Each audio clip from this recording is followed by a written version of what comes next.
针对此前美国总统拜登签署的涉 TikTok 法案 ，TikTok 及其母公司字节跳动7号正式起诉美国联邦政府，表示该法案违反美国宪法，包括侵犯了美国宪法第1修正案对于言论自由的保护权。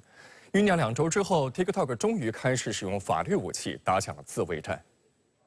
当地时间5月7号 ，TikTok 与字节跳动向美国联邦法院提起诉讼，要求法院裁定旨在封禁 TikTok 的相关法律违宪，并阻止该法律的执行。这项法律由美国总统拜登于上月24号签署，要求字节跳动在270天内剥离其美国业务，否则 TikTok 将在美国面临全国性禁令。 若出售 TikTok 事宜取得进展，可有90天的出售延长期。 TikTok is challenging the United States law that could potentially ban the app. The company filed a lawsuit today in response to a federal aid package signed into law last month, which included a measure that forces the company to divest from its China-based parent company or face a ban in the U.S. TikTok 在向美国哥伦比亚特区巡回上诉法院提交的起诉书中指出，该应用程序是一款拥有1.7亿美国用户的活跃社交平台。美国国会相关法案不但史无前例，而且违反美国宪法。TikTok 强调，美国国会没有提供任何证据证明其法案的合理性，以及该社交平台存在数据安全风险。强迫出售从商业、技术和法律层面来看，都是不切实际的。 值得注意的是，从4月24号拜登签署法案到 TikTok 提交诉讼，前后用时仅2周左右，这比许多法律人士此前预判的时间都要短。TikTok 此次发起诉讼，经过了完善的准备。早在10天前 ，TikTok 就在官网发布声明称 ，TikTok 及其母公司字节跳动在美国的总法律顾问艾里希·安德森将于6月转任专职为推翻美国剥离法案的特别法律顾问，而安德森正是 TikTok 在2020年成功阻止特朗普政府禁令，以及去年让法官阻止蒙大拿州禁令的关键人物。需要指出的是，这次法案相较以往更加严密周全。美国有线电视新闻网的报道称，这是迄今为止对 TikTok 发起的最高级别的法律挑战。有熟悉美国相关法律的律师分析称， 尽快提交诉讼，可以有机会尽早拿到法院的临时禁令。诉讼最好的结果是法院判定法案整体无效，最坏的结果是法院完全支持该法案。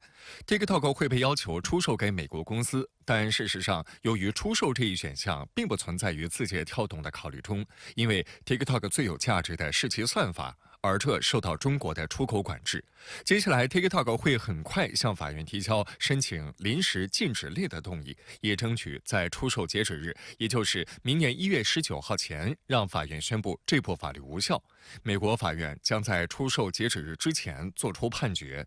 尽管法律战才刚刚打响，但对于千千万万依赖 TikTok 营生的美国用户来说，美国政府对 TikTok 的持续打压是难以接受的消息。他们将可能面临无法继续使用 TikTok 的困境。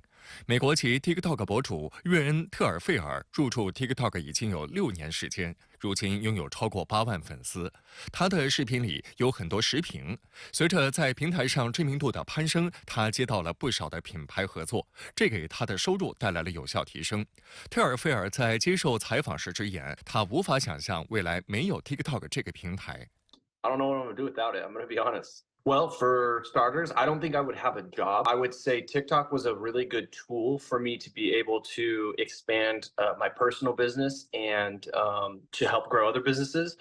And I think that TikTok has allowed me to be able to grow in ways that the other platforms weren't able to do that. And I think the other platforms didn't understand what businesses needed and what creators needed it in order to grow.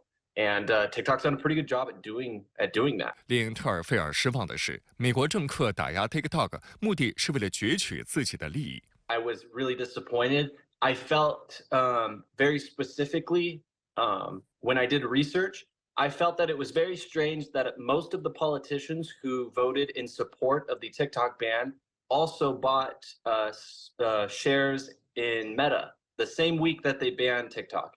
And I don't think that's coincidental. And I think it's sad. And I think it hasn't set in yet for a lot of people. But I think it kind of makes you look at the current politicians that we voted for and question why we voted for them.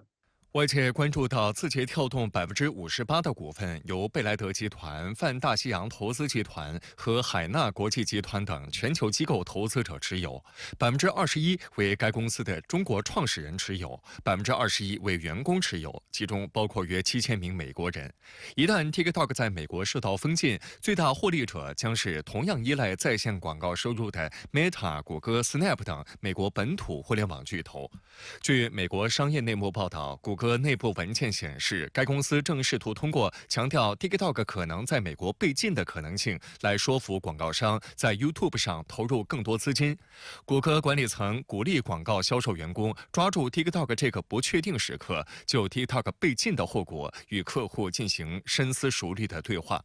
2020年 ，YouTube 推出了短视频服务短片抗衡 TikTok。7号，谷歌前首席执行官施密特在受访时透露，他一度考虑过收购热门短视频平台 TikTok， 但现在已经放弃了这一想法。他在谈到 TikTok 时，表达了其个人观点，即美国最好不要对 TikTok 进行封杀，或者是采取司法行动。Well, look, first place, the DOJ is suing all of the big tech companies for something. So I guess that's the new season here. And I obviously don't agree with that. I think you should regulate, not litigate these things. But in any case, from the standpoint of scale, right. The fastest way to run, because this is happening so quickly, is to find the partnerships and pour in money. 继续来关注俄乌。乌克兰东北部哈尔科夫8号遭到俄罗斯的导弹空袭，当地官员称，袭击造成至少有4名儿童、3名成人受伤。此外，俄罗斯将在当地时间5月9号举行胜利日红场阅兵，这也是普京就职第5个总统任期后的第一次阅兵。在俄罗斯首都莫斯科，将会在9号举行庆祝卫国战争胜利79周年的红场阅兵仪式，这也是普京就职第5个总统任期后的第一次阅兵。而根据今年的总彩排情况，在俄乌冲突背景之下，无论是阅兵规模还是装备展示等，都较以往有所不同。根据俄罗斯官方公布的信息，今年参与阅兵的总人数约为9000人左右，装备约为75件，而去年和前年的人数都超过了1万人，装备也超过了120件，整体阅兵规模有所降低。其次是装备的变化。俄乌冲突第1年的装备带有固体推进剂的白杨洲际弹道导弹、移动式亚尔斯弹道导弹等重型武器装备是亮点，而去年的新装备展示大部分都根据俄乌前线的战斗经验进行了现代化的改造。此后，西方的制裁越来越严重，因此今年有2个装备均是用国产配件替代了进口配件后重新亮相红场阅兵。此外，今年还恢复了空中阅兵。2022年的总彩排共计有77架飞机亮相，但在正式阅兵时，官方以天气为由临时取消。此后，俄罗斯境内经常出现乌克兰无人机袭击事件，因此出于安全因素考虑，去年取消了空中阅兵部分，而在今年5月5号的总彩排上再次恢复空中阅兵，但仅有15架飞机参与彩排，且暂不确定是否会亮相9号正式阅兵。俄罗斯有舆论认为，恢复空中阅兵有利于加强俄罗斯航空领域的声誉，且俄罗斯需要向外界展示俄当局有足够的防空能力，来确保首都的安全。